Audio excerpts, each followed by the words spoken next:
Monsieur Clément Voulet, merci beaucoup d'avoir accepté notre invitation. Merci, Monsieur Nasser. Je rappelle, vous êtes rapporteur spécial sur les droits à la liberté de réunion pacifique et à la liberté d'association. Avant d'aborder les questions relatives à votre mission en Algérie, pourriez-vous nous dire en quelques mots en quoi consiste votre mission, celle de rapporteur spécial des Nations Unies, et quel est son statut, comment est-il désigné, quelles sont ses prérogatives? Eh bien, le rapporteur spécial des Nations Unies sur la liberté d'association et de réunion pacifique fait partie en fait de tout un système des Nations Unies qui a été mis en place par le Conseil des droits de l'homme et qui s'appelle le système des procédures spéciales. Et l'objectif de ces procédures spéciales, c'est de pouvoir s'occuper d'une thématique ou d'un problème des droits de l'homme spécifique donné.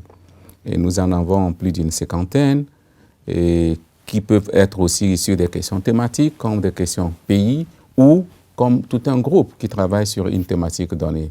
Et moi, en tant que rapporteur spécial sur la liberté d'association de réunion pacifique, mon mandat a été créé en 2010, et essentiellement, j'ai pour mission de contribuer à la promotion et à la protection des droits à la liberté d'association de réunion pacifique, tels que protégés par l'article 21 et 22 du Pacte international des droits civils et politiques. Et parmi ces missions, je reçois par exemple des plaintes ou des préoccupations que m'envoient les citoyens sur la violation de leur droit à la manifestation, par exemple, ou la violation de leur droit à former une organisation. Et j'interpelle donc le gouvernement, je rappelle le gouvernement à ses obligations, et je cherche des clarifications et je fais des recommandations. Mais parmi aussi mes missions, c'est aussi de pouvoir visiter les pays, comme je l'ai fait en Algérie, pour faire l'état des lieux de la mise en œuvre de l'obligation que l'État a de protéger ces deux droits qui sont essentiels à toute démocratie et à toute société paisible, de faire des observations sur le cadre général, le cadre législatif, les pratiques, la conduite des forces de l'ordre, comment est-ce que les forces de l'ordre gèrent ou protègent ces droits, de faire des recommandations. Et d'abord, pour ces visites, je fais ce qu'on appelle des observations préliminaires, qui sont préliminaires, parce qu'il y aura un rapport qui va détailler mes constats, mes préoccupations et qui détailleront aussi mes recommandations. Très bien, on va revenir bien sûr sur ces observations préliminaires. Mais la visite du rapporteur a été reportée 8 fois à la demande des autorités algériennes. Elle est acceptée à une année de l'élection présidentielle en Algérie. Ne pensez-vous pas que l'acceptation de cette visite par l'Algérie, les autorités algériennes, est inscrite à l'agenda politique et propagandiste dans le calendrier électoral des autorités algériennes? Bon, écoutez, en tant que rapporteur spécial, vous savez que c'est difficile pour moi de juger pourquoi est-ce qu'un pays m'invite. Et généralement, comme vous le savez, les États ont l'obligation de nous inviter. C'est ce qu'on appelle la coopération avec les procédures. Et c'est une obligation qui est inscrite aussi dans les résolutions qui mettent en place nos mandats. Et c'est une obligation aussi par rapport à l'obligation de l'État de pouvoir informer la communauté internationale sur ce qui est fait pour faire avancer la mise en œuvre de ce droit.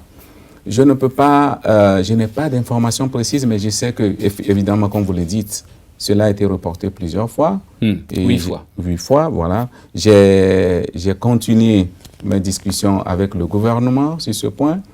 Et aujourd'hui, évidemment, on peut se demander pourquoi. Chacun la peut question avoir. est légitime. Elle est légitime, étant donné que, également, moi, je peux dire aujourd'hui que, vous savez, l'Algérie est aujourd'hui membre du Conseil des droits de l'homme. L'Algérie veut jouer un rôle important dans les crises. Je ne sais pas, mais il peut y avoir plusieurs facteurs. Donc, je ne peux pas précisément, mais je pense que c'est tout à fait légitime que les gens se posent pourquoi c'est maintenant et pas pourquoi pas 2 ans avant ou 1 an avant. C'est tout à fait légitime, je crois. Très bien. On va revenir sur vos observations. Oui. Et dans vos votre observation préliminaire de fin de mission en Algérie, Oui. vous avez souligné que vos interlocuteurs au sein du système algérien pensent que la société civile doit être suffisamment contrôlée pour ne pas constituer une menace contre l'unité et la paix nationale. Est-ce dû beaucoup plus à une pensée totalitaire d'un système politique qui veut tout contrôler, ou plutôt un traumatisme lié à la décennie rouge ou noire, comme on l'appelle, des années 90?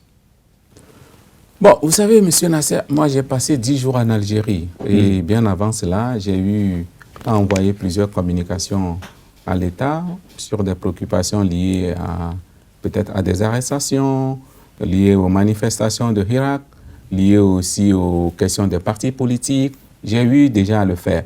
Mais je ne peux pas estimer que je connais complètement le fond du problème en Algérie. Pour moi, je me suis préoccupé plus sur l'aspect liberté d'association de réunion pacifique. Évidemment, une chose que j'ai pu constater, que j'ai reflété dans mon rapport, il y a cette tendance, lorsque je rencontre les autorités, à dire il faut contrôler la société civile. Voyez ce qui s'est passé dans les années. Voyez ce que nous avons suivi. Donc c'est pour cela que j'ai répété à plusieurs où je suis qu'il ne faut pas se laisser emprisonner par le passé. Aujourd'hui, le contexte est différent. Voilà, le peuple algérien a démontré avec le mouvement Hirak dans la rue. Ça a été pacifique. Les gens il y a eu un suivisme. Absolument. Donc on ne peut pas dire aujourd'hui que le peuple algérien n'est pas mûr pour aller vers une liberté, un espace ouvert, une démocratie.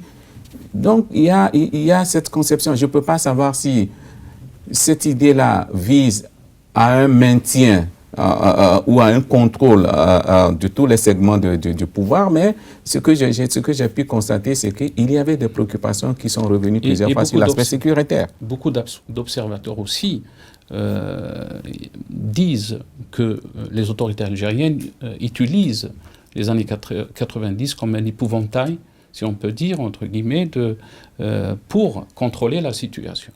Oui, moi, de toutes les façons, j'ai été très clair avec les autorités. Je pense que le peuple algérien s'est battu pour sa décolonisation. Et ça a été un grand sacrifice. Le peuple s'est battu, pourquoi? Pour la liberté, pour jouir d'une société libre et démocratique.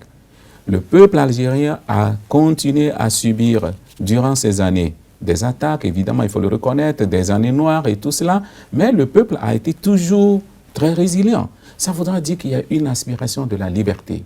Le peuple dit, on veut être libre, on veut une société libre, on veut une démocratie. Et aujourd'hui, la preuve en est le Hirak.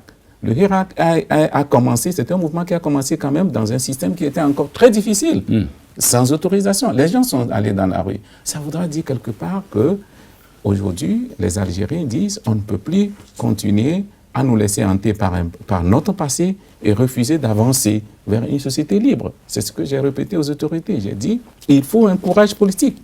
Parce que le peuple a démontré que, voilà, et la seule protection pour un pays, la garantie d'une souveraineté, la garantie aussi de la défense d'un État, c'est le peuple.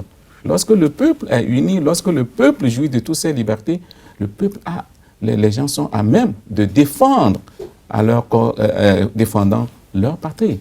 Et aujourd'hui, je pense que le fait que on utilise ou l'argument d'un passé, il est évident, on dit souvent, il faut apprendre du passé, mais il ne faut pas se laisser emprisonner par le passé pour ne pas avancer dans l'avenir.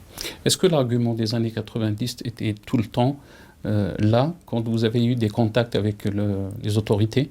Ah oui, c'est pour certaines autorités, on m'a dit clairement, vous savez, il faut nous comprendre, il faut comprendre notre contexte, on a vécu beaucoup de choses, et aujourd'hui on ne veut plus ce qui s'est passé. Le Hirak était pacifique, comme vous l'avez décrit. Le Hirak était pacifique. Bien sûr, c'est là où, moi je pense que c'est là où le tournant, et c'est aujourd'hui, ça doit être aussi l'appel, ou le signal qu'aujourd'hui, ce n'est pas parce que les gens vont jouir d'une liberté d'association, de réunion ou des libertés que les gens, non, les gens me l'ont répété, la société civile, les partis politiques que j'ai rencontrés, tout le monde veut travailler pour la promotion d'un État solide en Algérie, d'un État qui respecte les droits de l'homme, d'un État inclusif, d'un État qui protège ses citoyens et qui protège l'ensemble. Mais les gens disent que l'espace tel qu'il est aujourd'hui, avec des lois, ne leur permet pas de le faire. Et c'est ce que j'ai essayé de dire aux autorités, que, bon, voilà, il n'y a pas de crainte à créer un État solide, à créer une démocratie. La crainte, c'est de ne pas faire en sorte que l'environnement soit propice pour une expression à la fois critique également. Parce que c'est là quand les gens sont capables de pouvoir, à travers une manifestation, dire ce qui ne va pas dans un village, à Béjaïa ou à Oran, ça voudrait dire que les autorités sont au courant de ce qui se passe, de ce qui ne va pas dans la société et qu'on peut le résoudre. Mais si tout le monde est silencieux, alors que des problèmes sont là et chacun est gréé par ces problèmes, c'est une crainte. C'est une crainte. Très bien. Vous avez aussi souligné dans vos observations préliminaires que des sanctions pénales et les condamnations des personnes sont prononcées en vertu des lois obsolètes, qui ne sont pas conformes ni à la Constitution, ni aux obligations auxquelles l'Algérie a souscrit en vertu des traités internationaux relatifs aux droits de l'homme, et qui créent vraisemblablement un climat de peur. Vous faites allusion à quelle disposition pénale? Évidemment, écoutez, il y a plusieurs dispositions, comme je l'ai cité dans mon rapport, et puis j'ai été d'ailleurs dans mon briefing avec les autorités, très clair là-dessus. Et il faut reconnaître que lorsque vous regardez la Constitution, et le mouvement irakien élevé dans la Constitution comme un tournant, et vous regardez les lois qui sont applicables encore aujourd'hui, il y a un fossé. Il y a un fossé. Et lorsque vous regardez d'ailleurs l'article 87 bis, et je l'ai d'ailleurs réitéré aux autorités. On va revenir sur cet article. Voilà, j'ai dit, il y a cette tendance avec ce dispositif, cette législation parfois qui n'est pas claire parfois dans la définition du terrorisme et également, par exemple, dans toute forme de critique contre les autorités, tout ça, on peut tout mettre. Donc il y a cet arsenal-là aujourd'hui qui est là, qui ne répond plus, qui ne répond plus à la Constitution aujourd'hui. Lorsque vous les comparez, vous regardez que ce que la Constitution veut faire, ce n'est pas ce que l'arsenal juridique en place aujourd'hui. Il y a une contradiction totale. Il y a une contradiction, et je l'ai dit. Évidemment, les autorités m'ont répété, écoutez, la raison pour laquelle vous êtes ici aussi, c'est que nous sommes en train de faire des réformes. Nous voulons quand même que vous puissiez, que la communauté internationale puisse nous accompagner dans ces réformes. Je ne dis pas qu'une réforme, on se lève aujourd'hui, on le fait, c'est en 2 jours, mais je dis tout simplement que depuis 2020 jusqu'à aujourd'hui, il y a quand même beaucoup d'années qui sont passées et qu'on doit nécessairement vraiment faire en sorte que ces normes ou ces lois qui sont fondamentalement en contradiction avec l'esprit de la Constitution de 2020, il faut les changer le plus tôt. Sinon, le peuple continuera à vivre dans cette période, disons, nous voulons aller en démocratie. Nous avons fait une marche, nous avons fait une révolution, la démocratie, elle est là, nous avons une nouvelle constitution, mais nous voyons que les droits ou les lois qui sont applicables ne répondent même pas aujourd'hui à cette constitution. Donc, pour moi, c'est la peur dont je parle là-bas, c'est toute cette cascade de procès qui ont eu lieu et qui font en sorte que les gens aujourd'hui, au vu des lois qui sont en cours, se demandent, mais est-ce que je peux valablement critiquer ou dénoncer une corruption sans aller en prison? Qu'est-ce que je dois dire? Parce que parfois ces lois ne sont pas très claires, c'est vague. On peut tout mettre. Très bien. Et est-ce que les autorités algériennes ont pris conscience de vos observations sur ces lois dont vous décrivez comme obsolètes lors de vos discussions? Écoutez, lors de nos discussions, moi j'ai essayé de dire ce que j'ai pu observer en toute franchise et puis ce que je pense est le problème. Et par rapport à ces lois, d'ailleurs la loi de 2012 aussi sur les associations, la loi sur les partis politiques, bon, les autorités m'ont dit qu'il y a au moins 44 lois qui sont en cours de révision. Moi, je leur dis évidemment, il faut une priorité sur ces lois qui sont d'ordre à réguler les libertés publiques. Parce que c'est là, il y a un problème sur les questions des libertés publiques. Il faut une priorité sur cela. Évidemment, les autorités me disent un peu c'est un gouvernement, c'est beaucoup de départements, il faut beaucoup de consultations. Mais moi, je prêche pour ma chapelle, je dis, il faut le faire, il faut aller vite. Donc, eh bien, s'ils sont ouverts, j'attends. Je pense que pour moi, il n'y a pas eu une opposition catégorique, mais il y a eu des explications pourquoi cela n'a pas été fait, pourquoi. Mais moi, j'estime quand même que, et je l'ai d'ailleurs répété, le délai qui pouvait être un délai raisonnable est déjà dépassé. Et pour moi, après 3 ans... Il n'y a pas eu de réponse pour l'Inde. J'attends, puisque je viens d'arriver. Et vous avez dit que les délais raisonnables. Oui, le délai raisonnable, pour moi, le délai raisonnable, parce que dans la Constitution, je pense que c'est l'article 252, ou je me trompe ici, la Constitution a dit que les lois en cours sont applicables, mais qu'il faut changer toutes ces lois pour les conformer à la Constitution dans un délai raisonnable. C'est 2020. Nous sommes aujourd'hui en 2023. Pour moi, on va vers une législature, on va vers un mandat présidentiel. Donc, pour moi, le délai raisonnable, ça ne peut pas dépasser 1 an. Ça ne peut pas dépasser, ou 1 an ou 1 an et demi, c'est encore raisonnable. Mais après 2 ans, 3 ans, pour moi, ce n'est pas un délai raisonnable. C'est ce que j'ai fait comprendre aux autorités et je les ai dit, parce qu'il y a beaucoup, il faut le dire. Quelle a été leur réaction? Oh, c'est ce que je vous dis. Leur réaction, c'est d'expliquer les contraintes. Parce que c'est ce que j'ai dit. Et pour eux, les contraintes, c'est qu'ils ont 44 lois qui sont sur la table. Et ces 44, il faut consulter plusieurs départements. Mais moi, je dis qu'aujourd'hui, il y a beaucoup d'Algériens qui se sont battus durant l'Irak, qui ont protesté pour une liberté. Et si aujourd'hui, le Irak est élevé constitutionnellement comme un tournant, il faut en priorité reviser ces lois qui empêchent des partis politiques ou sur la base desquelles des gens sont condamnés, des partis politiques, ou même toute critique est criminalisée. Il faut réviser ces lois-là. Très bien. Vous avez donc constaté un climat de peur qui règne dans le pays suite à ces lois obsolètes. Mais selon vous, ce climat a été créé avec préméditation et en connaissance de cause par les autorités pour mieux contrôler la société civile, ou plutôt juste une conséquence de l'application de lois non conformes à la Constitution et traités internationaux relatifs aux droits de l'homme ratifiés par l'Algérie? Oui, je vais juste préciser. Lorsque je parle de climat de peur, je ne parle pas de la sécurité en tant que telle. Je parle d'un climat de peur qui a été suscité par le fait que ces lois, les lois rétrogrades, même après 2020, il y a eu l'adoption aussi de l'article 87 bis, toutes ces lois et leur application et leur utilisation pour condamner un certain nombre de partis politiques, de défenseurs ou même dissoudre certaines ONG. Ça fait en sorte que les voix qui étaient des voix critiques, qui sont nécessaires dans toute démocratie, ont commencé à avoir peur. C'est un climat parce que personne ne sait plus qu'est-ce que je peux dire et ne pas me faire condamner. Même ceux qui sont, même la société civile, les gens que j'ai rencontrés m'ont souvent dit, écoutez, pour nous, c'est difficile, on ne veut pas parler, certains ne voulaient pas, pourquoi? J'ai dit, bon, écoutez, on ne sait pas ce que pourrait être considéré comme une atteinte à l'image ou à la sécurité de l'État. Voilà. De simples critiques que les gens ne voudraient pas émettre. Donc c'est pour ça que j'ai dit qu'il y a eu un climat de peur, ce qui fait que cela tue tout ce qui est contradiction, tout ce qui est forme d'opposition. Et je vais parler d'opposition dans les critiques pour dire l'action gouvernementale n'est pas bien, il faut corriger cela.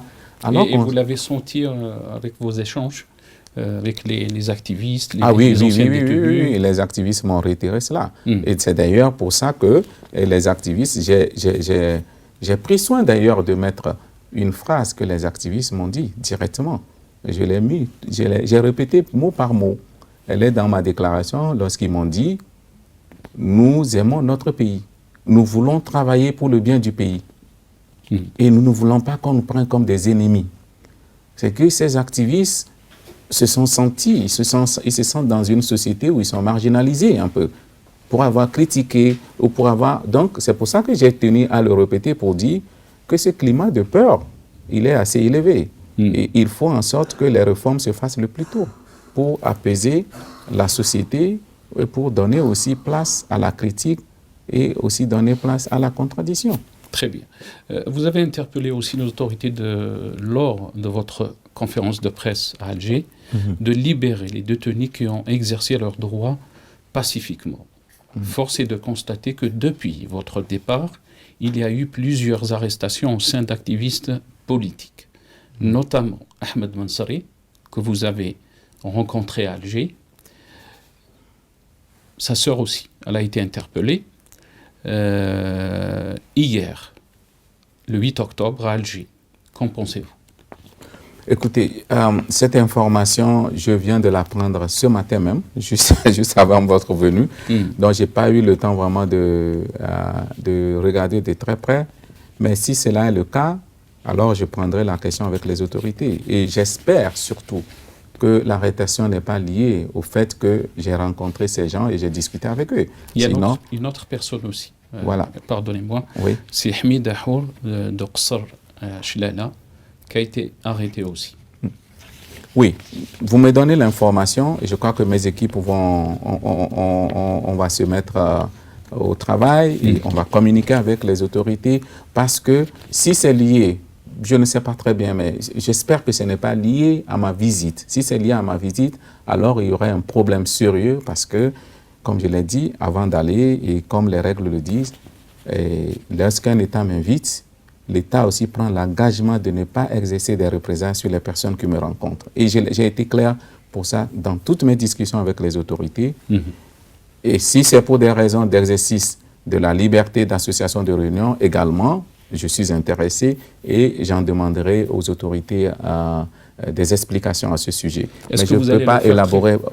Pardon? Vous allez le faire très rapidement? Et bien sûr, parce que, écoutez, de toutes les façons, une visite pays, je vous le dis, une visite pays, ce n'est pas le jour où vous êtes, les 10 jours que vous passez, non. Après ça, jusqu'à la présentation de mon rapport, je serai en contact avec les autorités pour voir comment est-ce qu'un certain nombre de choses que j'ai proposées. Il y a des discussions qui vont être menées entre les autorités et moi, qui ne sont pas nécessairement, qui rentrent dans l'ordre de la confidentialité. Mais évidemment, vous le savez, j'ai demandé la libération d'un certain nombre de personnes. J'ai demandé aussi un certain nombre de réformes que je vais suivre de A jusqu'à la présentation du rapport. Donc, tout ce que vous me dites là va rentrer dans le cadre de mes discussions avec les autorités. Quel est votre avis de la gravité de l'article 87 bis, et là vous pouvez aussi nous dire, qui guette et cible toute personne susceptible de s'opposer au système. Les Algériens se sont demandé pour quelles raisons n'avez-vous pas visité les détenus d'opinion.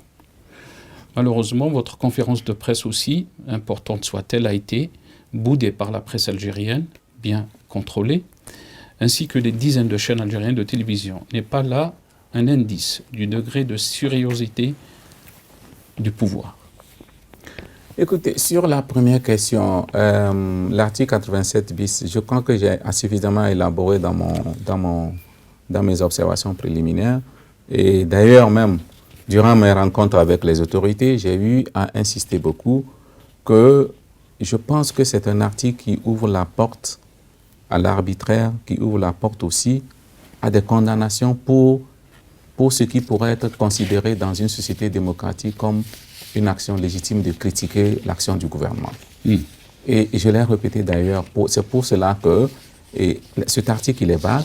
Nous l'avons déjà, même avant que j'aille en Algérie, nous avons déjà émis des réserves sur cet article-là.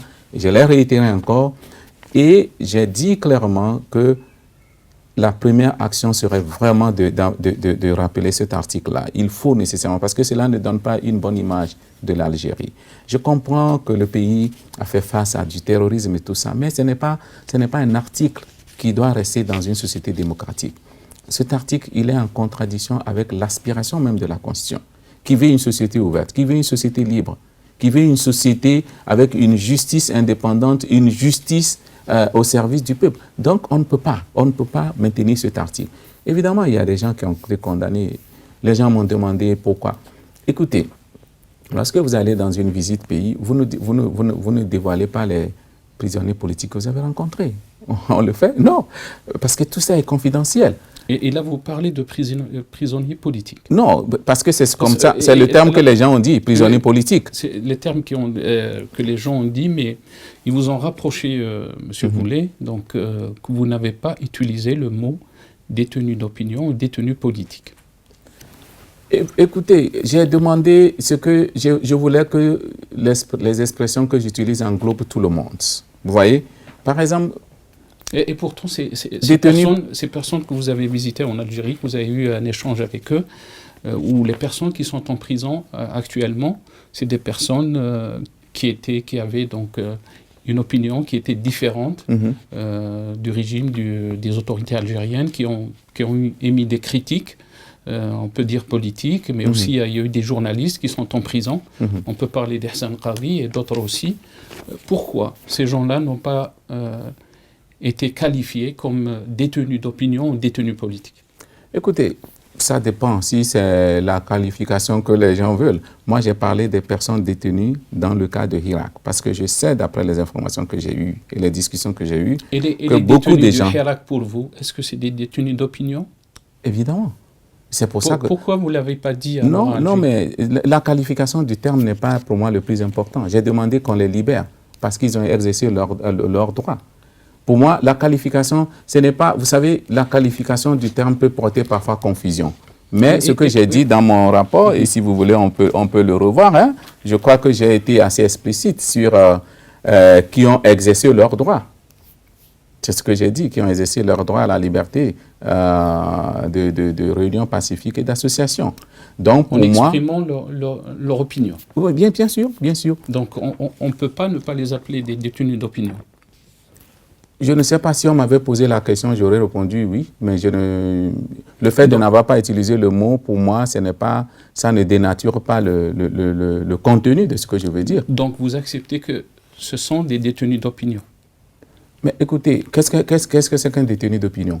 C'est une personne qui a été arrêtée pour avoir exercé son droit à la critique et tout ça. Et il y a eu, par exemple, des personnes qui ont été arrêtées sur ce plan. Il y en a.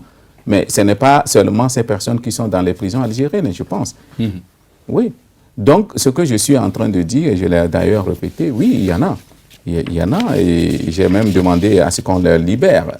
C'est juste une question de terminologie, mais ce que je veux dire tout simplement, c'est que pour moi, à la fois, mes discussions avec le gouvernement, certaines discussions restent confidentielles, parce que ce n'est pas la peine. C'est pour cela que les victimes, lorsque je rencontre les victimes, parfois, c'est aux victimes aussi que je demande, est-ce que vous voulez que je puisse parler de vous? Certaines victimes disent non, je ne veux pas. Je dois respecter ça. Évidemment, ils ont plusieurs raisons. Si vous êtes en prison ou vous êtes quelque part, vous demandez à un rapporteur, vous dites, est-ce que je peux vous visiter? Vous analysez vos conditions avant d'accepter ou non. Donc, de la même façon, quand vous rencontrez des gens, et certains même m'ont dit, évidemment, quand j'ai rencontré la plupart des victimes que je rencontre, et c'est des réunions qui sont organisées par moi-même. Ce n'est pas le gouvernement, parce que le gouvernement ne peut pas... Le gouvernement n'organise que les réunions qui concernent les autorités. Et certains que j'ai rencontrés, j'ai dû les rencontrer dans des situations où ils voulaient que ce soit ici, c'est ça ici, que ce ne soit pas à dernière minute. Donc, moi, je suis obligé de respecter parce que, comme vous le savez, je ne peux pas quitter le pays et après apprendre que telle personne qui avait peur de telle situation a été arrêtée et tout ça. Donc, c'est pour cela que, pour moi, je ne pense pas que dans une conférence de presse, je sois là en train de dire, oui, j'ai rencontré telle personne, j'ai rencontré telle, j'ai rencontré... Non, ce n'est pas ça l'idée. Et d'ailleurs, que j'ai essayé de le dire, comme je l'ai dit, d'ailleurs, c'est un rapport préliminaire, et je l'ai dit d'ailleurs, ce n'est pas pour rien que j'ai demandé là, que tous ces détenus-là, qu'on les accorde un pardon.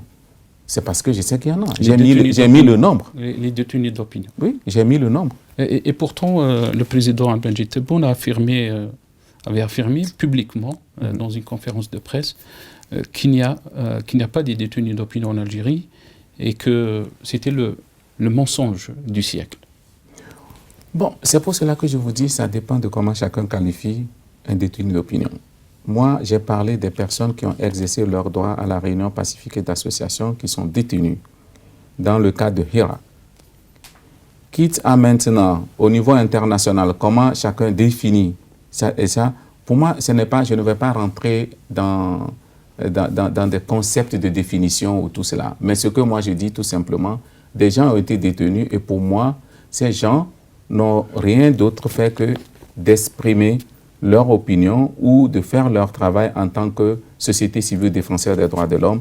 Et ils ont été emprisonnés sous l'empire d'une loi que j'estime une loi qui n'est pas en accord avec la Constitution. Maintenant, comment est-ce que vous le qualifiez? Parce qu'il ne faut pas aussi, parce que beaucoup de gens ont l'air, j'ai vu dans certains journaux, certains publiaient, disaient, bon, chacun a le droit de définir la manière ou de qualifier. Mais moi, voilà un peu ce que je... Monsieur Boulet, vous êtes rapporteur des Nations Unies, donc les lois internationales sont très claires par rapport donc, à la définition des détenus d'opinion, des détenus politiques. Avez-vous le nombre des détenus politiques présents actuellement dans les prisons algériennes? Bon, je n'ai pas pu faire une je n'ai pas pu faire une... voilà, je n'ai pas pu comparer ou du moins faire la catégorisation, mais ce que je sais, c'est que, y compris les journalistes, y compris ceux qui ont été détenus, des gens qui ont été arrêtés, parce que c'est ça aussi le problème. Le gouvernement parle un peu de certains qui sont passés après l'adoption de la Constitution, qui étaient dans un mouvement comme le Hirak, qui ne sont pas nécessairement reconnus comme faisant partie de ce mouvement encore. Donc tout ça, pour moi, c'est des gens qui, à un moment, ont exprimé leur opinion, les journalistes et tout ça, et qui ont été détenus. C'est pour cela que moi, je les ai appelés et j'ai essayé de les mettre sous le chapeau. Je ne me rappelle plus, je crois que des personnes qui ont exercé leur droit à la liberté d'association et de réunion pacifique pour englober tout cela. J'ai mis 200, et je l'ai dit, 200, d'après les informations que j'ai reçues. Certainement que d'autres diraient que c'est plus. Mais le gouvernement dit que c'est moins, que cela ne prend pas en compte un certain nombre de personnes qui ont été libérées. Mais ce que je suis en train de faire, c'est de revoir et de voir à peu près si effectivement, parce que toutes ces informations, je les ai collectées. Et puis, voilà quoi, dans mon rapport, je serai un peu plus précis, si c'est plus ou si c'est moins. Très bien. Beaucoup vous ont rapproché. Pourquoi vous n'avez pas visité les prisons, les détenus d'opinion politique? Pourquoi vous ne l'avez pas fait? D'abord, je n'ai pas eu de demande. Vous savez, c'est ce que je vous dis. Lorsqu'une personne elle est détenue, pour aller la visiter, vous devez avoir l'accord de sa famille. Et moi, je travaille sur un sujet très sensible. Je dois avoir l'accord de sa famille, l'accord de son avocat et, si possible aussi, pour être sûr que lorsque je la rends visite, elle comprend également que je la rends visite précise pour les questions sur lesquelles elle a été détenue, mais qu'après mon départ, on le sait, dans tout pays, il peut y avoir des représailles également. Donc, moi, j'ai essayé tout ça. Vous savez, toute mon équipe, on a travaillé, on a fait des mois. J'avais même prévu dans mon agenda de visiter certaines prisons. Mais je n'ai pas eu Ce que je comprends ici, M. Boulet, c'est que vous ne l'avez pas fait parce que vous avez peur des représailles des autorités sur ces prisons. Parce que beaucoup de gens que j'avais contactés, eux-mêmes n'ont pas souhaité que j'aille. Ils n'ont pas souhaité. C'est tout. Est-ce que ça, c'est pas un indice? J'avais prévu dans mon agenda de visiter les prisons. Est-ce que ça, c'est pas un indice aussi de la gravité de la situation? C'est pour ça que je parle de la peur. Que cette peur... Évidemment, vous savez, on ne peut pas dire que la situation n'est pas grave. La situation, elle est grave en ce sens que les gens ont peur à la fois de pouvoir aller en prison et ceux qui sont en prison aussi ont peur de parler. Je l'ai même dit, certains n'ont pas, je l'ai même fait dans le briefing, certains n'ont pas souhaité même me parler, tout simplement parce qu'ils avaient peur. Et cette peur-là, elle est due au fait que depuis quelques années, il y a eu ces procédures judiciaires qui ont amené des gens. Par exemple, je vous donne la dissolution de la Ligue. Dans la mentalité de beaucoup d'associations, ça les a fragilise. Les gens se disent, ah bon, on peut être dissous comme ça. Et là, j'ai soulevé ça avec les autorités. Rage, tout ça. Donc, ce qui fait que même les ONG, aujourd'hui, certains ont peur même de mener des actions qui sont des actions que je trouvais normales. Parce qu'ils se disent, ah, peut-être que demain, on va nous envoyer une inspection, demain. Et tout cela, c'est ce que j'appelle la peur, qui est suscitée par ces condamnations et qui est suscitée par l'existence encore des lois qui ne sont plus en conformité avec la Constitution, les provisions de la Constitution, ni l'esprit même de la Constitution elle-même. Voilà un peu. Et de surcroît, les détenus, ceux qui sont dans des prisons. Et pourtant, vous avez travaillé secrétaire général d'Amnesty International.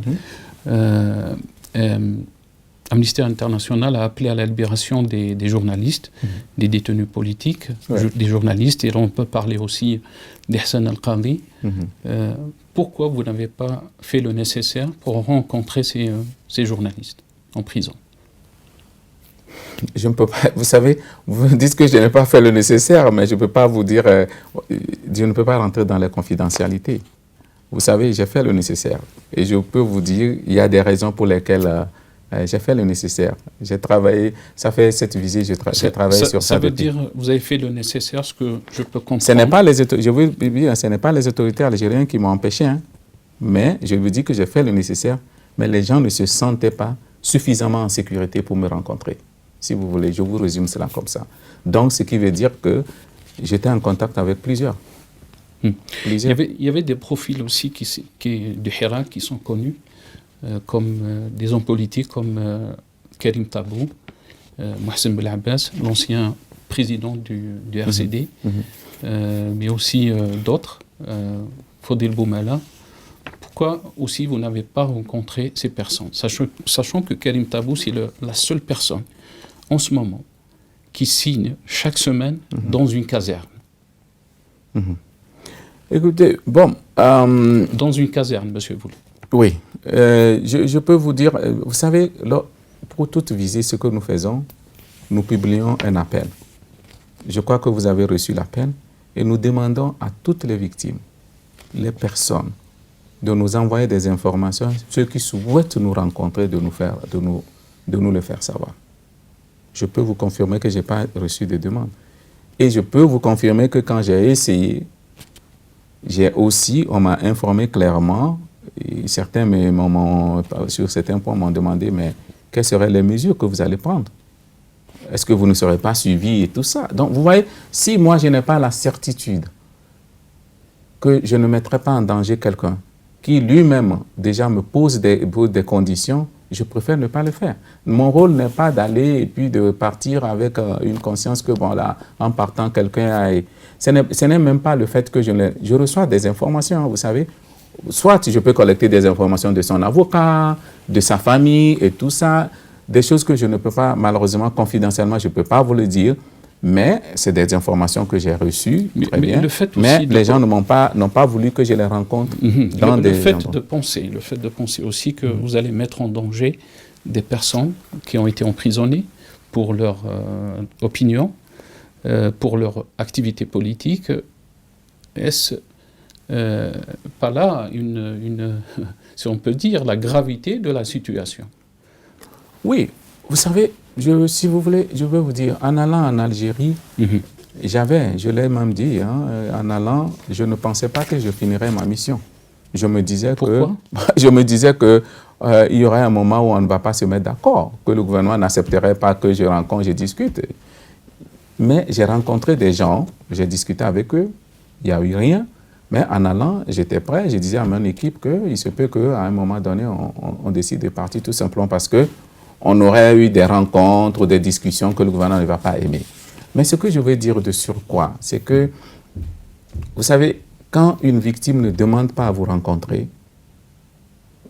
et lorsque vous-même, vous savez que vous allez dans un environnement difficile, vous devez faire attention. Quand une victime ne demande pas à vous rencontrer, parce que cette victime a la peur. Voilà. Ça, c'est très important. Elle a peur, évidemment. Qu'est-ce qui peut justifier? Mais pour moi, c'est ce que j'essaie de vous dire. Les victimes, ceux qui sont détenus, certains même ont refusé de me parler. Certains même ne voulaient pas me rencontrer en personne. Ils disaient non, on ne veut pas parce qu'on a peur. Pourquoi vous avez peur? Parce qu'on pourrait être accusé de tel. Et parfois, certains ont soulevé ces lois-là, qu'on pouvait être accusé de tel. Je ne dis pas que la situation n'est pas grave, non, loin de là. Je dis tout simplement que il y a eu une situation et la gravité de cette situation, elle est due aussi à ces lois qui sont là aujourd'hui où tout le monde se dit que demain, je peux facilement, en disant telle chose, je peux aller en prison. Donc, je peux vous rassurer que j'ai fait tout le travail que je pouvais faire, mais, et comme on le dit, et confidentiellement d'ailleurs, là, par exemple, je ne peux même pas vous dire ce que j'ai rencontré parce que c'est confidentiel. Ouais. Je ne peux pas vous le dire. Certains, peut-être que vous mentionnez, je les ai rencontrés, mais je ne peux pas vous le dire. Ouais. C'est la même façon que je ne peux pas dire ça au gouvernement. Tout ce que je fais comme rencontre, le gouvernement, je ne dois pas lui dire. Je lui fais juste mes recommandations et j'insiste sur les problèmes. Mais je ne peux pas le faire parce que les victimes, j'ai le souci de protéger ces victimes-là aussi, de ne pas les mettre en danger. Et nous avons aussi la société civile, nous avons les avocats. Généralement, leurs avocats me parlent aussi tout ça, ou parfois c'est les avocats qui vont me conseiller. Non, non, non, écoutez, la situation est assez difficile. On vous conseille de ne pas faire telle chose. Donc, je suis obligé de respecter cela. Une question qui revient souvent quand on parle des droits de l'homme en Algérie et des abus aussi. Personne ne parle des prisonniers politiques des années 90, qui sont en détention depuis une trentaine d'années et dont les verdicts ont été décidés avant les procès. Pourquoi vous n'avez pas soulevé cette question aussi, ou pourquoi vous n'avez pas demandé à rencontrer ces détenus en prison? Bon, comme je vous l'ai dit, je vous ai dit que mon rapport, c'est un rapport préliminaire. Hein. C'est des observations préliminaires. Je ne peux pas tout dire. Pour moi, l'essentiel, c'était... Vous savez, en allant en Algérie, évidemment, j'ai eu, comme je vous l'ai dit, j'ai eu plusieurs contacts avec le gouvernement en termes de communication, tout cela. Et j'ai eu plusieurs contacts avec la société civile. Et pour moi, ce qui était important, c'est de pouvoir faire en sorte que on regarde, que les autorités voient la gravité de la situation, de la restriction de l'espace dont je parle. Pour moi, c'était important. Et ensuite aussi, c'était important aussi de faire en sorte que les autorités comprennent le fossé qui existe entre ces lois et l'aspiration de Hirak, qui est aujourd'hui, hein, quand vous rencontrez toutes les autorités, parlent de Hirak comme un point tournant, comme le tournant, comme tout ça. Pour moi, c'était important. Et ensuite, la question du passé de l'Algérie, que nous tous nous connaissons. Évidemment, le pays a beaucoup de problèmes. Ce n'est pas... il y a vous le savez, il y a toute une série de situations qui ont jalonné l'histoire de l'Algérie, qui sont aussi importantes de discuter dans un cadre, mais cela ne peut se faire que dans un cadre démocratique, dans une société que moi j'estime, si cette société-là, elle est créée comme la Constitution le veut, comme la nouvelle Constitution, avec un esprit critique, avec des organisations qui luttent contre la corruption, qui luttent contre les détentions, tout cela, c'est les conditions idoines maintenant pour discuter des vraies questions dont l'Algérie fait face. Mais aujourd'hui, et ce que j'ai réitéré au gouvernement, malheureusement, les gens ont peur de parler. Les gens ont peur de s'engager, de militer. Les gens ont peur. L'activisme politique, il n'est plus ce qui doit être. Je l'ai dit, l'activisme politique. J'ai rencontré les partis de l'opposition, j'ai rencontré d'autres personnes, ce qui reste sous confidence. Mais il faut recréer, parce que c'est ça. Lorsqu'on lit la Constitution veut recréer un système, une société où la critique, où les voix discordantes sont également écoutées, parce que cela fait partie aussi de la gestion d'une société. Cela fait partie aussi de la gestion des différences au sein d'une société. Donc, c'est dans cela. Je sais très bien, je n'ai pas évoqué ces questions du passé, mais pas parce que je ne le veux pas ou que je l'ignore, mais comme je le dis, c'est un rapport préliminaire qui doit articuler un certain nombre de problèmes urgents à régler également. Je ne dis pas que ça, ce n'est pas urgent, mais qui doit aussi faire en sorte que... Est-ce que cette question sera incluse dans votre rapport? Je ne peux pas vous l'affirmer, parce que souvent, que la question, peut-être qu'elle sera réglée bien avant la présentation de mon rapport. Bon, moi d'aucuns diraient que voilà, c'est un optimisme béat, mais je me dis tout simplement que si l'Algérie a décidé de m'inviter et en ce moment a décidé d'ouvrir la porte à d'autres rapporteurs, hein, je vous l'ai dit, je ne suis pas le seul, hein, il y aura d'autres rapporteurs qui vont y aller également. Et vous voyez que ma mission, elle était aussi importante et complexe parce que depuis 2006, je pense, le pays n'a pas reçu de rapporteur. Donc, il fallait maintenant recréer cela. Il fallait aussi faire comprendre aux autorités l'importance d'un rapporteur et comment est-ce que les choses doivent fonctionner, tout ça. Donc, je me dis que si le pays est sur ce chemin, il est de bon ton que la société civile, que les acteurs également politiques puissent aussi utiliser cette opportunité pour encourager les changements. Parce que c'est ça que nous voulons en fin de compte, le changement. Très bien. Cette répression qui s'abat sur tous les activistes politiques, les militants des droits de l'homme, donne l'impression, et je pense que cette question a été aussi posée par une confrère dans votre conférence à Alger, du quotidien d'Oran, l'impression que l'Algérie est une prison à ciel ouvert. Bon, écoutez, la qualification d'une prison à ciel ouvert, moi, je laisse cette qualification à celui. Évidemment que, bon, il y a des problèmes. Comme nous l'avons soulevé, les gens sont en prison. Et pourtant, c'est le journaliste qui l'a posé à Alger. Il a posé à moi? Absolument. Si c'était une prison ouverte. Bon, comme je l'ai répété d'ailleurs, écoutez, ma mission n'est pas... Je ne suis pas là pour distribuer des points, mais je suis là pour pointer ce qui ne va pas et pour dire les changements qu'il faut apporter. Bon, la qualification d'une prison à ciel ouvert, vous savez, je ne pourrais vous répondre sur ça. Et puis, c'est tout à fait que la personne, connaissant bien l'Algérie, a ses propres opinions sur le degré des emprisonnements et tout ça. Mais c'est un travail que je suis en train de faire. Et comme je vous l'ai dit d'ailleurs, j'étais là 10 jours, j'ai pu travailler, j'ai pu constater des choses. Maintenant, normalement, dans la finalisation de mon rapport, ce que nous faisons, c'est que nous continuons les recherches, nous continuons aussi. Et il y a eu pas mal d'informations aussi que j'ai demandé aux autorités de m'envoyer sur beaucoup d'aspects qui vont également enrichir mon rapport. Mais bon, cette qualification, je laisse la paternité à celui qui le dit. Aujourd'hui, donc, on a cet entretien avec vous, Monsieur Voulet, donc, et malheureusement, notre chaîne n'a pas le droit d'exister, donc, en Algérie, n'a pas le droit de faire son travail de journalisme. Comment vous trouvez cette situation? Je trouve dommage.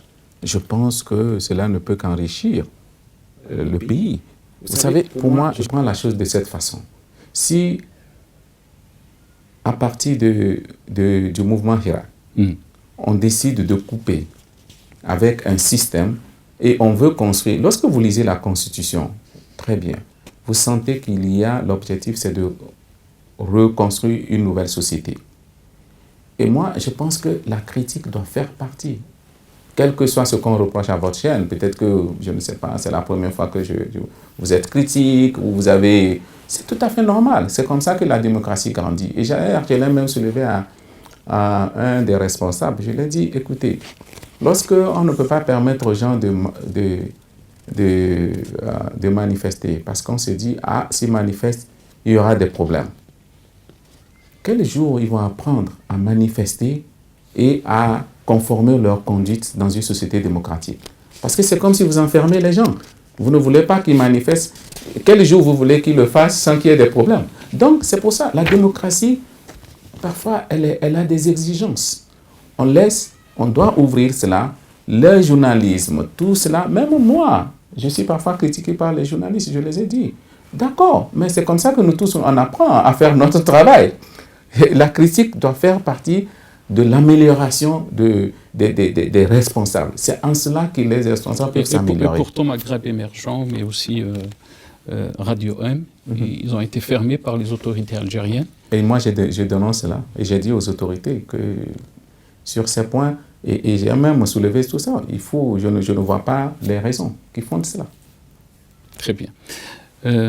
Même si vos recommandations et conclusions ne sont pas contraignantes pour le pays, votre visite a suscité, bien sûr, beaucoup d'espoir chez la société civile en Algérie. quels sont vos conseils et votre avis, autant conseiller secrétaire général d'Amnesty International, pour les associations et activistes algériens? Écoutez, moi, je pense que il y a ceux qui seront partagés entre le pessimisme et l'optimisme.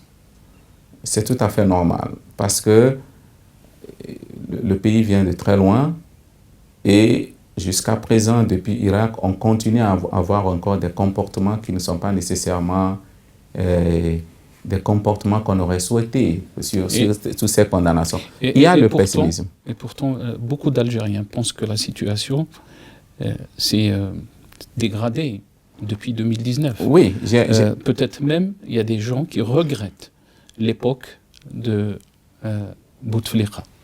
Oui. Et pourtant, les Algériens, quand ils se sont soulevés, c'était donc pour mettre fin au règne de Bouteflika. Pour vous dire la gravité de la situation. Il y a des gens maintenant, peut-être, qui disent que peut-être même on était mieux sous l'ère de Bouteflika, et le Hirak s'est soulevé contre le 5e mandat, contre le règne de Bouteflika. Bah, écoutez, c'est ce que je voulais dire. J'ai commencé par le pessimisme parce que j'ai entendu pas mal de choses. Les gens qui me disent la situation s'est dégradée plus qu'avant.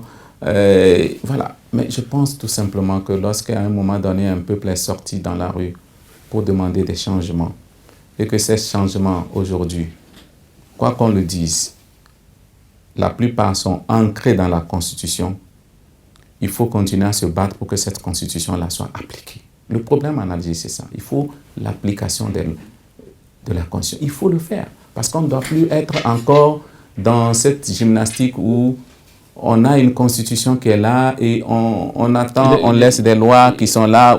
Non. Et c'est ça le problème en Algérie. C'est que vous parlez de la Constitution, de ces textes. Peut-être que des fois, il y a même un flou par rapport à ces textes. Oui. Mais aussi, il y a une réalité qui est tout à fait contraire. La pratique. Et c'est pour cela et j'ai même soulevé ça avec les autorités. Il faut qu'on arrive aussi à avoir une certaine responsabilité des agents publics qui appliquent la loi. Et c'est pour cela qu'on a besoin de on a besoin des critiques, on a besoin de toutes ces institutions. Vous savez, moi, je peux dire ce que moi je pense. Et ce que j'ai toujours fait en tant que société civile avant d'être ici, c'est que je ne perds jamais espoir sur la question des droits de l'homme. Je pense que le jour où on perdrait espoir, ça voudra dire que on abandonnerait nos idéaux, on abandonnerait. Et moi, je crois que la Constitution aujourd'hui, le mouvement Irak, a démontré à la fois aux autorités algériennes, à tous les segments de la société, que les Algériens ont soif de liberté. Et cela a été traduit dans la Constitution. Vous pensez que quelque chose n'a pas changé dans la tête des gens? Les gens ont vu Irak. Tout ce mouvement a eu lieu, même quand le système ne le permettait pas. Regretter le passé et tout ça, moi je crois que ce n'est pas... Si Irak s'est soulevé et a demandé ces changements-là, c'est qu'il y a une soif de liberté, il y avait une liberté qui manquait. Donc ce que moi je dis tout simplement au peuple algérien, à la société civile, travaillons aujourd'hui. Faisons le plaidoyer, insistons. Nous les rapportons en allant en Algérie, tout ça, nous exigeons l'ouverture d'un espace. Nous voulons que la société civile et tout ça puisse faire le plaidoyer pour que les provisions de la Constitution soient applicables, que les lois soient réformées. Et je pense qu'à travers cela, beaucoup de choses vont venir après. Je ne dis pas que ça va se faire du jour au lendemain. Je ne parle même pas, je ne dis même pas qu'il n'y aura pas des intérêts politiques qui vont tergiverser. Mais je me dis tout simplement que les gens quand même que j'ai rencontrés m'ont démontré quand même une volonté de m'écouter. Je ne dis pas qu'ils m'ont promis que tout ça. Et là, vous parlez des autorités. Des autorités principalement. La société civile, quand je l'ai rencontrée, j'ai vu le désespoir, j'ai vu beaucoup de choses. Vous pouvez nous parler un peu de vos contacts avec les autorités. Donc, ils vous ont promis de faire le nécessaire pour que les choses changent? Ou promis, là, ce serait trop dire. Moi, je dis qu'ils m'ont montré quand même une écoute. Ils ont, les autorités, une ouverture. Vous savez, quand j'allais en Algérie, je ne pensais même pas que je pouvais... Il y a certaines rencontres que je ne pensais pas que je pouvais faire. Mais pourtant, j'ai fait toutes les rencontres que j'ai demandées. Je suis allé là où je voulais, j'ai parlé aux gens. À l'exception de certaines personnes qui ne voulaient pas, que je comprends pour des raisons donc, que je vous ai expliquées, cette peur-là. Mais je dis tout simplement que je ne pense pas qu'il y a, dans aucun pays, il y a un gouvernement qui se lève du jour au lendemain et qui fait les changements sans pression. Mais il y a des signes aussi, monsieur. Donc, oui. Il y a des signes. Aujourd'hui, et les Algériens, peut-être, c'est un sentiment personnel aussi, mais aussi ce qu'on entend des Algériens, c'est qu'il y a un désespoir. Pas un désespoir dans le sens, oui, il y a de l'espoir, mais il y a un désespoir par rapport à la réponse positive de ce régime, à tout ce qui est donc droits de l'homme, tout ce qui est liberté, tout ce qui est ouverture politique, médiatique, parce que tout ce qu'on constate, c'est tout à fait le contraire. Quand on voit des ISTN, des interdictions de sortie juste des militants parce qu'on a fait un Facebook, on a fait un post sur Facebook. Où est l'espoir face à cette situation? Mais écoutez, l'Algérie s'est battue contre... Les Algériens se sont battus pour la décolonisation. Ils n'ont pas été déçus. Vous avez traversé beaucoup de temps. Vous avez mené Irak. Aujourd'hui, c'est aujourd'hui que vous allez rentrer dans un désespoir. Non. Le peuple, les gens doivent être jaloux de leur liberté. Et pour moi, c'est ce que j'ai réitéré encore aux autorités. Il faut ouvrir l'espace. Les gens sont assez mûrs. Les gens aiment leur pays. Ce n'est pas en ouvrant l'espace que l'Algérie va retomber dans ces démons de terrorisme. Tout ça, c'est faux. C'est plutôt ce qui va permettre à l'État de gérer mieux ces questions-là. Parce que la sécurité, elle doit être l'affaire de tous. Et pour moi, aujourd'hui, tous ceux qui vont instiguer le désespoir dans le peuple algérien, je dirais que ce n'est pas une bonne chose. Parce que cette question m'a été posée également, on m'a dit, je suis d'un optimisme bien. J'y crois. Je pense que le pays va faire des progrès, que les choses vont s'améliorer, mais cela ne va pas se faire si les Algériens eux-mêmes croisent les bras et ne font rien. Il faut que les Algériens soient jaloux de leur liberté. Vous n'abandonnez pas quelque chose que vous êtes battu pendant des années. Et c'est ce que moi je dis. Je ne dis pas que les autorités... Vous savez, il y a toujours des calculs politiques qui sont là. Je n'en disconviens pas. Mais moi, aujourd'hui, je me dis, si on nous a invités, l'Algérie a ouvert ses portes pour qu'on les visite, il y a quand même quelque part cette bonne volonté de faire quelque chose. Et utilisons cette opportunité pour pousser pour les changements. Pas seulement nous, les rapporteurs, mais la société civile, les journalistes, tout ça. Aujourd'hui, j'ai des observations préliminaires. Je ne dis pas que ces observations-là sont complètes. Non, chacun peut trouver une partie où je n'aime pas ça, ma question n'a pas été évoquée, la question de tel n'a pas été évoquée, voilà. Mais moi, j'ai essayé de baliser un peu ce que je pense être un certain nombre de questions urgentes. Maintenant, c'est à vous, journalistes, la société civile, c'est à vous de travailler pour pouvoir faire en sorte que ces recommandations-là, qu'elles puissent être mises en œuvre. Moi, je ferai de mon côté parce que je ne suis pas allé juste perdre 10 jours en Algérie. Je suis allé parce que, et comme je le fais dans tous les pays, je vais continuer à discuter avec les autorités. Mais le pessimisme n'est pas, pour moi, dans mes... Non, parce que je pense que cela n'encourage pas un peuple qui s'est battu et qui tout récemment encore est sorti par millions dans les rues pour demander encore la justice sociale, la démocratie. Et pour cela, ceux qui ont la capacité, la société civile, les journalistes, vous devez continuer à entretenir ce flambeau de liberté et travailler. Et même accepter parfois de rencontrer les autorités pour discuter des changements qu'il faut apporter. Vous venez d'un pays africain aussi, comme l'Algérie. Est-ce que le combat pour la liberté, pour l'ouverture, vous tient à cœur dans ces pays-là? Évidemment. Vous savez, moi, je ne vous donnerai pas mon exemple. C'est un long chemin. Et ne pensez pas que même si ça s'ouvre aujourd'hui, demain, ça ne va pas se refermer, ça ne va pas comme... C'est en dents de scie. C'est en dents de scie. Mais moi, je dis tout simplement que il y a aujourd'hui un espoir pour l'Algérie. Et je l'ai répété aux autorités également, un espoir aussi sur le fait que l'Algérie est dans quand même dans une région où on voit pas mal d'insécurité et tout ça. Le pays est stable. Il y a beaucoup de défis géopolitiques. Voilà. Le pays a une société civile assez importante, mais parfois qui est à l'étranger et tout ça. Maintenant, il faut créer les conditions pour que le pays, l'Algérie, soit fort. C'est comme ça qu'on se protège de tous ces, ces aléas qui viennent des autres pays ou des sécurités. Parce que si on n'a pas la force nécessaire d'aller vers la démocratie, qui est aujourd'hui le système qui permet à tous les bords politiques de pouvoir discuter et de pouvoir aussi se rassembler autour des objectifs communs, mais aussi de pouvoir aussi construire une société inclusive, alors on crée une situation où le fait que les gens ne soient pas contents des divisions politiques, tout ça, on sait que c'est ça qui crée l'insécurité dans pas mal de pays. On voit les pays voisins de l'Algérie. Donc, ce que moi, j'essaie d'encourager, je dis, vous avez une constitution aujourd'hui. Vous avez construit cette constitution sur la base des aspirations du Irak, que vous avez élevées constitutionnellement. Maintenant, il faut aller de l'avant. Il faut mettre en œuvre cette constitution avec courage. Parce que la démocratie, moi je le dis, c'est un facteur de stabilité.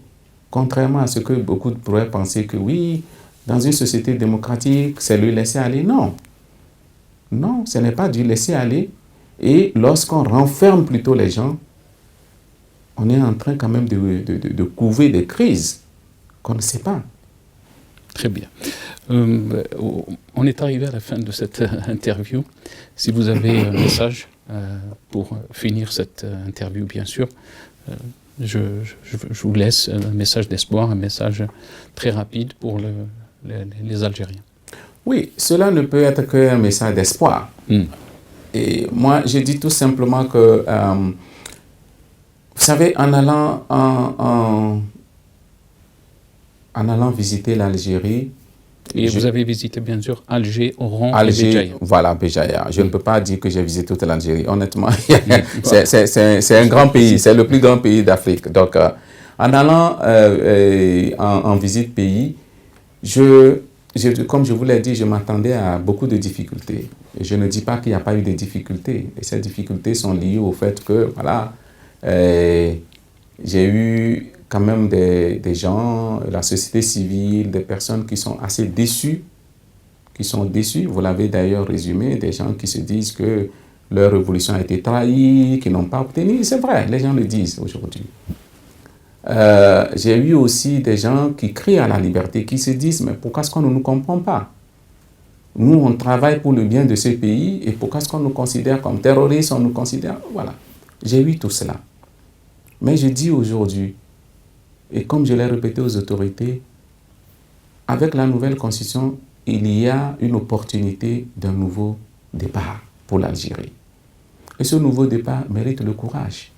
Le courage à la fois de pouvoir faire table rase du passé, je ne dis pas oublier le passé, mais laisser tout ce qui a été des divisions, faire en sorte que les gens qui sont détenus injustement, ou pour avoir critiqué le système, ou pour avoir dénoncer la corruption, qu'on les libère. Le courage aussi qu'on puisse également ouvrir le champ politique pour que des partis politiques qui ont été dissolus pour des raisons qui ne sont pas fondées, qu'on demande que ces partis politiques-là reprennent leur place. Les associations, j'ai mentionné un certain nombre d'associations qui ont été aussi dissoutes, et qu'on crée les conditions pour une participation active de la société civile. J'ai pu voir au niveau local, bon voilà, il y a eu des exemples que j'ai soulevés. Mais ce que je dis tout simplement, c'est que le refus de la critique condamne souvent la bonne ou je dirais la qualité des décisions politiques. Qu'est-ce que je veux dire par là? Lorsqu'il n'y a pas de critique, les décisions prises par les gouvernements ou les gouvernants, les politiques publiques, personne n'est là pour dire est-ce que ces politiques publiques rentrent évidemment ou sont conformes à ce que nous devons faire ou sont dans l'intérêt du peuple. Alors qu'on sait généralement que les crises dans des pays, c'est lorsque les politiques publiques ne répondent pas aux préoccupations des citoyens. Et lorsque vous fermez, par exemple, des chaînes, vous ne voulez pas que les journaux critiques puissent émerger. Vous bloquez toute possibilité pour le gouvernement de comprendre ce qui ne va pas au sein de la société. Parce que ceux qui sont pour vous, vous diront ce que vous voulez entendre. La seule chose, c'est ceux qui ne sont pas pour vous qui pourront mettre. C'est pour cela que j'ai demandé à ce que l'ouverture de cet espace civique inclut également l'acceptation de la critique. La critique ne tue pas, elle ne fait que faire grandir. Et je le dis, moi je suis critiqué, mais j'apprends de ces critiques, c'est bon. C'est ça la démocratie. La démocratie, elle a un coût. On veut rentrer dans une société stable, démocratique, où nous tous on vit ensemble, on a accès à la justice, on a une justice qui nous protège tous. Alors acceptons les règles, créons les conditions pour une stabilité, une justice. Le développement économique seul n'est pas suffisant. L'être humain ne vit pas que du pain. Il a soif de sa liberté. Et je l'ai dit, des efforts sont faits sur le plan économique. Mais sur la question des libertés publiques, il reste beaucoup. Très bien. Merci beaucoup, Monsieur Clément Boulet. Donc, je rappelle, vous êtes rapporteur spécial sur les droits à la liberté de réunion pacifique et à la liberté d'association. Merci beaucoup de nous avoir accordé cette interview. C'est moi qui vous remercie et merci d'être venu également. Merci pour l'opportunité. Merci. J'espère qu'on se retrouvera dans une année et on va évaluer. Absolument. Merci beaucoup. Merci.